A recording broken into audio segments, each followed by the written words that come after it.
Hello again, friends, and welcome to Story Time with Nana Lynn and Glow. And as we know, I'm doing a few chapters for Glow because she's got her hands full right now with some personal things. And we are working on Another's Treasure by Nancy Mell. And we are on chapter 14. So without further ado, let's find out what's going on with Mary, Martha, and Elizabeth. After calling Ruth to make certain it was all right for her to stop by, Elizabeth continued to play over and over in her mind what she would say when she faced her pastor's wife. So far, nothing she came up with felt right. She could certainly explain the bracelet, but what could she say about the painting? Once she asked whether Ruth had seen it, if she denied it, Elizabeth had nowhere else to go. She couldn't push the point without making it sound as if she didn't believe her. Should she tell Ruth that they were looking for something very valuable, or would that actually make it worse? As if she suspected Ruth might have sold the bracelet or the painting because she wanted the money. She pulled into the driveway of the Zooks' modest home, full of dread. As if berating her for her mistrust, the rain increased, hitting the roof of Elizabeth's car, creating a loud din that certainly didn't calm her nerves. She grabbed her umbrella, got out, and hurried to the front door where Ruth was already waiting for her. "Oh, honey," Ruth said with a smile, "your shoes are wet. I'm sure your feet are cold. You get in here, and I'll get you warmed up." Elizabeth stepped inside, feeling guilty. Ruth's kind concern only made everything worse. "Let me have that coat," she said, holding out her hand. "You go into the kitchen. I've got hot coffee and warm coffee cake right from the oven." Elizabeth let Ruth help pull her drenched coat off. "Thank you, Ruth," she said. "It wasn't raining much earlier, but it seems to be getting worse. It's turning into quite a downpour."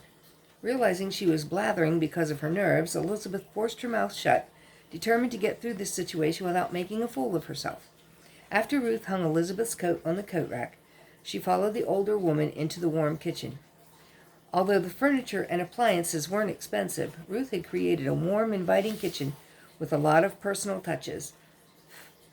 Actually, it reminded Elizabeth of their own kitchen, but Ruth's had a collection of roosters ranging from full-size ceramic centerpieces to salt and pepper shakers and every imaginable collectible in between. "Would you rather sit in the living room?" Ruth asked. She smiled at Elizabeth. "I know you and your sisters spend a lot of time in your kitchen like I do, but we don't stay in here." "It's fine," Elizabeth said. "Feels more like home." She sat down at the kitchen table. Elizabeth loved the red Formica top and the matching red chairs. Actually, the chairs were quite comfortable. "Just a minute," Ruth said. She left the room and came back shortly with a pair of fluffy slippers. "You put these on, hon. They're brand new, never been worn. Harold gave them to me for my birthday, but I wanted to wear out my other pair before starting on a new one." "Oh, Ruth, I can't wear your new slippers." "Don't be silly. Your feet must be frozen. Put these on. I don't want to hear another word about it." Elizabeth shook off her wet loafers and slid her feet into the fluffy slippers. She had to admit they felt great.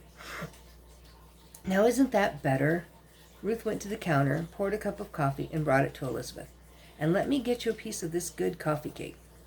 Elizabeth sat there for a while, a smile pasted on her face. She was feeling less and less motivated to ask Ruth the questions that she'd come here to pose. Frankly, she was about ready to forget her entire reason for visiting, but there really wasn't any way she could do that. Eventually, she'd have to confront Ruth. She could do that.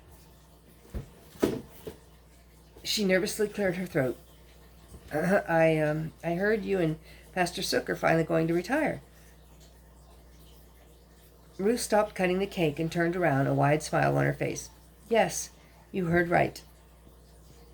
A wrinkle of concern creased her forehead, but before Elizabeth could respond, Ruth hastens to say, "Please understand that we love the church. We're not retiring because we're unhappy.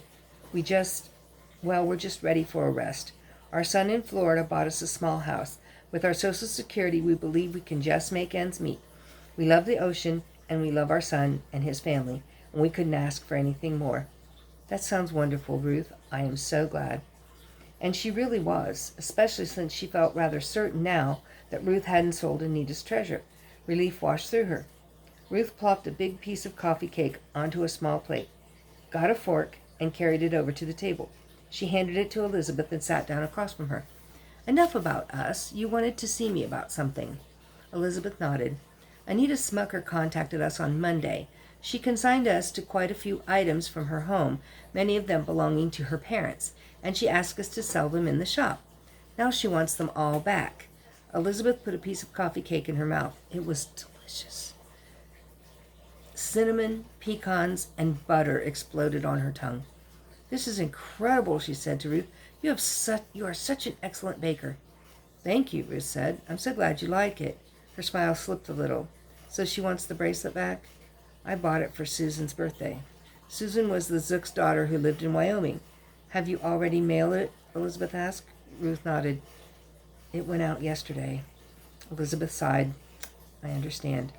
I hate to disappoint Anita. Is there a reason she's asking for everything to be returned?" Elizabeth picked up her coffee cup and took a long, slow sip. The story was that Anita had decided she wasn't ready to sell her parents' things, but Elizabeth was sure that she could trust her friend with the entire truth. "Look, I wanted to tell you something, but I need to ask you to keep it to yourself." "Is it because she may have accidentally given you something very valuable?" Elizabeth gulped with surprise. "Where did you hear that?" Ruth's brown eyes sparkled. "It was a major topic of conversation at the Two-Bird Cafe the last time I was there. I'm not sure who started the rumor, but I suspect it was Anita's hairdresser. She's kind of a blabbermouth." Ruth's face flushed. "I don't mean to be judgmental, but, well, you know." In spite of being upset to learn that the truth was out, Elizabeth couldn't hold back a smile. "Yes, I know. Peggy's a fine person, but she does love to gossip." "Yes, that she does." She took a sip of coffee and then set the cup down, a frown deepening the lines on her forehead. "You think the bracelet might be this piece she's looking for?" "I have no idea. We're looking at every possibility. Anita insists that we locate everything she gave us. I had to ask Esther Vogel to give back 2 skillets and some pillowcases. It was really embarrassing." "I'm sure Esther was very gracious." "Yes, she was." "I've got some replacements in my car for her. I think she'll be even happier with them." Elizabeth picked up her purse and pulled out a long box. "This bracelet belonged to my mother. It's not an heirloom or anything, so please don't worry about that. Daddy got it for her when they were younger, before we were born, but she never really wore it. It just wasn't her style. But it's beautiful, and I believe Susan would love it. I would really like to give it to you so you can replace the other bracelet, if Susan agrees to return it. If not, it's fine with us." "Oh, honey, I can't take your bracelet." "Don't be silly. We want you to have it." Frowning, Ruth opened the box and gasped when she saw the bracelet. It was made of diamond-like rhinestones, accented by a thin line of blue stones running through the middle. "Why, it's lovely. Why wouldn't your mother wear it?"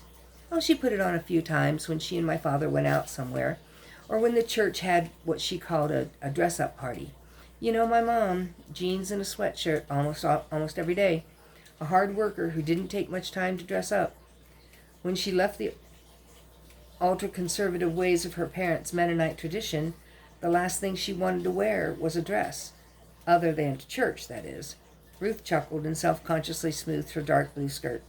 "I understand how she feels. I bought some jeans, some slacks, and even a couple of pairs of shorts for Florida.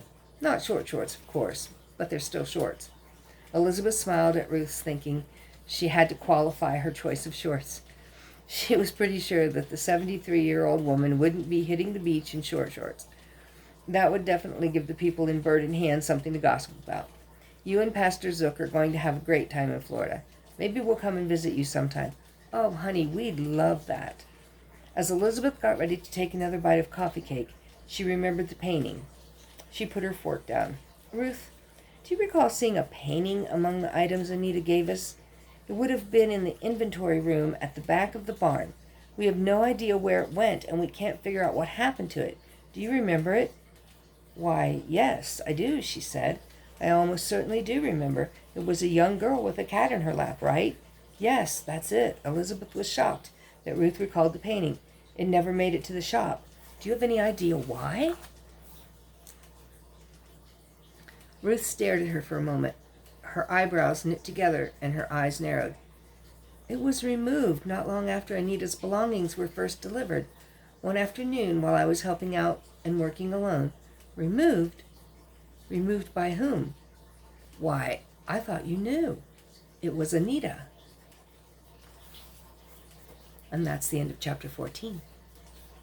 So now we have a little bit more light on the subject, don't we? Yes, we do. All right. Well, I will see you in the next video when we will finish or begin chapter 15 and hopefully get a little further into the book and a little further into the mystery and get closer to solve it. Are you working on the riddle? I am. All right. We'll see you in the next video. Bye-bye.